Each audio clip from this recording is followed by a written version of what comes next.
Hey everyone, algae के characteristic feature के बारे में हम बात कर रहे हैं। तो इनकी जो सेल वॉल होती है मोस्ट ऑफ सेलुलोज की बनी होती है, बट सिलिका और कैल्शियम कार्बोनेट की भी होती है। कुछ एल्गी होती है जिनमें सेल वॉल एब्सेंट होती है। सिलिका की जो बनी होती है वो डायटम या क्राइसोफाइसी, कैल्शियम कार्बोनेट की बनी होती है वो कारा और सम रेड एल्गी में होती है। Blue green algae and Euglena, इनमें सेल वॉल है वो एब्सेंट होती है। और सेल वॉल है वो रोडफियोफाइसी में जो है वो एल्जिक एसिड की बनी होती है। रोडोफाइसी में एगार एगार और काराजिनिन की बनी होती है। एगार एगार जो प्राप्त किया जाता है वो जिलेडियम ग्रेसिलेरिया से, और काराजिन प्राप्त किया जाता है वह कॉन्ड्रस क्राइसिपस से प्राप्त किया जाता है।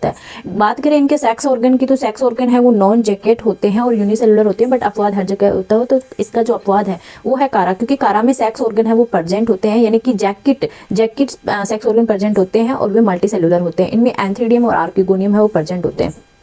लोअर एल्गी की मैं बात करूं तो सेक्सुअल रिप्रोडक्शन है। लोअर एल्गी में से हायर एल्गी में जाए तो इनमें सेक्सुअल रिप्रोडक्शन की कॉम्प्लेक्सिटी है वो बढ़ती हुई जाती है। लोअर एल्गी में की कैटेगरी में आते हैं मिक्सोफाइसी और साइनोफाइसी, इनमें सेक्स ऑर्गन है वो एब्सेंट होते हैं।